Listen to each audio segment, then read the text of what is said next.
যখন ওই একঘেয়ে পটল খেতে খেতে মনটা একদম বিরক্ত হয়ে যায় আর দেখেই মনে হয় আর একদমই পটল খাবো না, তখন অবশ্যই আমার এই পটলের নিউ রেসিপিটি তোমরা ট্রাই করে দেখতে পারো।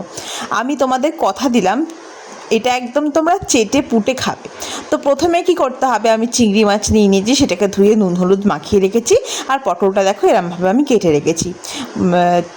চামচের পেছন দিক দিয়ে ভেতর থেকে শাঁসগুলো সব ভালো করে সুন্দর করে বের করে রেখে নিয়ে নুন হলুদ মাখিয়ে রেখেছি। এবার কড়াই দিয়ে দিলাম সর্ষের তেল, তাতে জিরে ফোড়ন দিয়ে পেঁয়াজ কুচি, লঙ্কা কুচি, হলুদ গুঁড়ো, ধনের গুঁড়ো, জিরের গুঁড়ো, প্রতিদিনকার যে মশলাগুলো হয় আর কি, লবণ, একটু সামান্য কাশ্মীরি লঙ্কার গুঁড়ো সব দিয়ে চিংড়ি মাছটা আমি তাতে দিয়ে দিলাম।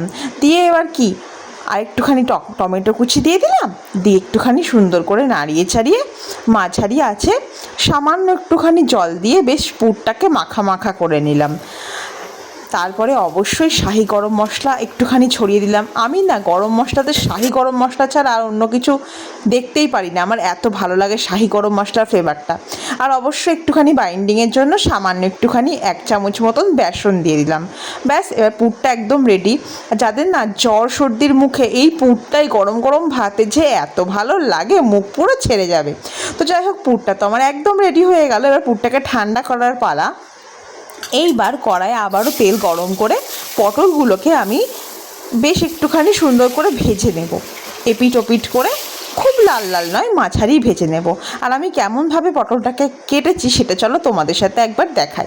ওই ছুরির পেছন দিক দিয়ে প্রথমে গাটা একটুখানি করে নিতে হবে, তারপরে চামচের পেছন দিক দিয়ে শাঁসটা বের করে নিতে হবে। অনেকে না পুরো পটলের শাঁসটাও দেয়, কিন্তু যেহেতু আমি কোনো সবজির বীজ সেইভাবে একদমই পছন্দ করি না, তাই আমি সেটাকে স্কিপ করেই গিয়েছি। আবার অনেকে পুরটার সাথেও বীজগুলো দিয়ে দেয়, তো সেটা আমি আর দিইনি। তো এই যে পটলটাকে এবার সুন্দর করে বেশ ভালো করে ভেজে নিয়েছি। এবার কড়াইয়ে আবারও জিরে ফোড়ন দিয়ে এতে হচ্ছে আদা বাটা, টমেটো বাটা, কাঁচা লঙ্কা বাটা আর ধনের গুঁড়ো, জিরের গুঁড়ো, কাশ্মীরি লঙ্কার গুঁড়ো, এটাই আমি দিয়েছি। আর সামান্য 3 চামচ মতন টক দই ফেটিয়ে সেটা দিয়ে দিয়েছি। ব্যাস, এবার কষিয়ে সুন্দর করে, আর অবশ্যই লবণ আর সামান্য একটু চিনি দিয়েছি, সেটা আর দেখানো হয়নি। এবার পুরটা না বেশ ঠেসে ঠেসে সুন্দর করে ভরে নেব, পটলের মধ্যে যতটাভাবে সুন্দর করে ভরা যায় চামচ দিয়ে। তো আমি তো আস্তে আস্তে সুন্দর করে সব পটলগুলোই সুন্দরভাবে পুরে নিয়েছি। আর আমি না পটলের কোনো মুখ আঁটবো না, বিশ্বাস করো, কোনো পুরই বেরোবে না।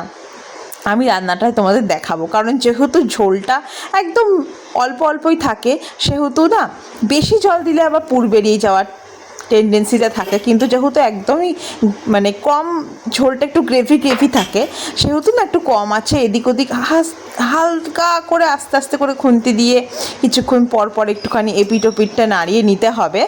তো তারপরে না আমি তোমাদের একটুও মুখ দিয়ে পুর বেরোবে না, মুখটা আটার কোনোই দরকার নেই।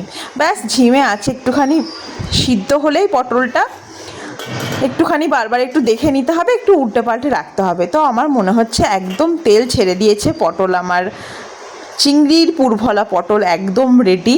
আর এটা খেলে না মানে এত সুন্দর টেস্ট হয় গরম ভাতে, এর সঙ্গে আর কিচ্ছু লাগবে না, তোমরা এইটা দিয়েই পুরো ভাতটা খেয়ে নিতে পারবে।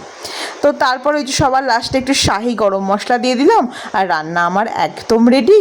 এইবার আমি আস্তে আস্তে পটলটাকে বাটির মধ্যে রেখে দেব।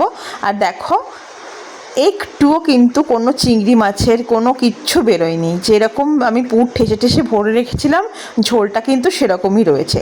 আর এটা একটুখানি মাখো মাখো হয়, আর টেস্টটা এত দুর্দান্ত হয়, তোমরা অবশ্যই একবার এই রেসিপিটি বাড়িতে বানিয়ে দেখবে, খুবই সুন্দর হয় খেতে।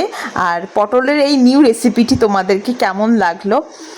আমার তো ভীষণ ভালো লেগেছিলো, টেস্টটা এত সুন্দর লেগেছিলো যে ভাবলাম যে আমি যেভাবে বানাই এই পটলটা তোমাদের সাথে একটুখানি শেয়ার করি। ভিডিওটা শুধু দেখলেই হবে না, কিন্তু অবশ্য করেই কিন্তু বানাতে হবে, আর আমাকে অবশ্য করেই জানাতে হবে যে এই রেসিপিটা তোমাদের কেমন লাগলো। তো চলো, আজকে টাটা।